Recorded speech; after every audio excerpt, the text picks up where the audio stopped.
Les principaux titres de ce Quad 9 Hebdo. La mort d'un DJ expatrié autrichien sur l'île de Kopangan. Il aurait été tué par un autre étranger. Arrivée des touristes étrangers en Thaïlande, plus 49% par rapport à l'an dernier. Drame écologique, 160 000 hectares de forêt sont détruites par le feu dans le nord de la Thaïlande. Le Pattaya Music Festival va envahir les plages de Pattaya, Jomtien et Naklua en mars prochain. Et on terminera ce Quad 9 avec une récompense de 100 000 bahts à celui qui retrouve un chat perdu. Merci de regarder la chaîne Cap Thaïlande. Si vous voulez aider la chaîne gratuitement, il suffit de cliquer sur le bouton s'abonner et juste après de cliquer sur la petite cloche et sélectionner toutes pour pouvoir obtenir une notification dès que la chaîne diffusera une nouvelle vidéo. Tout de suite, place aux informations. Mort d'un jockey expatrié autrichien sur l'île de Kopangan. Ça se passait dans la province de Surat Thani, pas loin de l'île de Koh Samui.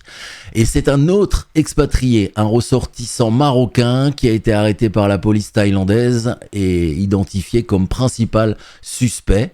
Ce suspect était un ami du jockey âgé de 42 ans. Des témoins auraient désigné le suspect comme l'auteur du crime, affirmant qu'il était la dernière personne à avoir vu la victime vivante. La police a déclaré que les premiers éléments de l'enquête ont révélé que la victime et le suspect se connaissaient, avaient bu ensemble chez l'Autrichien avant de se disputer et le suspect a finalement avoué avoir utilisé un objet en acier pendant la bagarre. La Thaïlande a accueilli 5 210 379 visiteurs étrangers entre le 1er janvier et le 18 février, soit une hausse de 49% sur un an. C'est ce qu'a rapporté mardi dernier la ministre du Tourisme et des Sports. Au cours des 7 premières semaines de l'année, la Chine a été la première source de touristes étrangers en Thaïlande avec presque 1 million d'arrivées. La ministre a attribué ce succès à la politique gouvernementale d'exemption de visa mise en œuvre depuis septembre de l'année dernière. Et pour elle, un autre facteur contributif à la fin du certificat TM6 au poste frontière de Sadao, c'est dans la province de Songkhla, qui a facilité le voyage des touristes malaisiens vers la région du sud de la Thaïlande. Il y a beaucoup de Malaisiens qui viennent en Thaïlande, ne serait-ce que pour une journée ou en Thaïlande, parce que c'est une région frontalière. Tout simplement. Je vous rappelle que le TM6 était déjà supprimé depuis longtemps au niveau des aéroports. C'était un petit carton qu'il fallait remplir avant dans l'avion et maintenant c'est terminé. Il n'y a plus besoin de le faire. C'est une des simplifications, pas peut-être la plus énorme, mais une des simplifications qu'a mis en place ce nouveau gouvernement pour augmenter ou pour faciliter la tâche des touristes.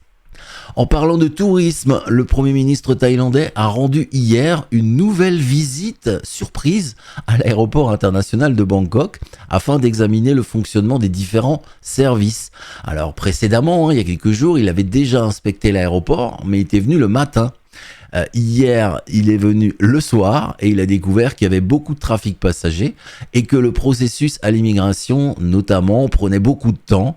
Le Premier ministre a demandé aux officiers de l'immigration que cela puisse s'améliorer rapidement. Selon l'agence des technologies spatiales thaïlandaises, le GISDA, environ 1 million de rails, ça fait quand même 160 000 hectares répartis dans 10 provinces au nord de la Thaïlande, devraient être détruites par les incendies de forêt entre le 19 et le 25 février, en 6 jours donc.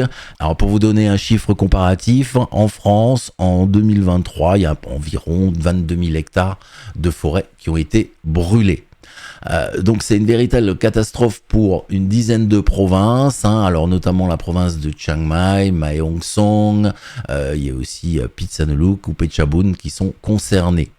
Le GISDA a déclaré que les incendies de forêt sont probablement principalement provoqués par les habitants locaux qui brûlent leurs champs après la récolte et avant les semis.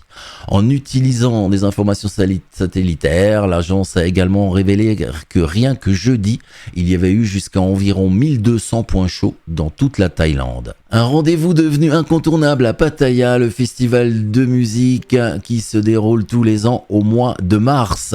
Le Pattaya Music Festival débutera cette année le 8 mars et se déroulera donc tout au long du mois. En réalité, les concerts auront lieu chaque vendredi et chaque samedi soir. Alors l'événement sera lancé les 8 et 9 mars sur la plage de Pattaya avec l'installation de 3 scènes. La scène principale au centre de Pattaya Beach, une deuxième scène au niveau de la Soi 6 et une troisième au niveau de Pattaya Nord, on va dire près de Dusit Hotel. Les 15 et 16 mars, là le festival s'installera sur la plage de Jomtien. Les 22 et 23 mars, la scène sera installée à Naklua. Et enfin le 29 et 30 mars pour la clôture, tout se passera à nouveau sur la plage de Pattaya Centre. À noter que Zom-Marie, la chanteuse franco-thaï, elle se produira le vendredi 22 mars à Naklua. Un couple de personnes âgées de la province de Chonburi offre une récompense de 100 000 bahts, ça fait quand même environ 2500 € pour le retour de leur chat bien-aimé qui s'appelle Miao Miao. Tout simplement, c'est son petit nom.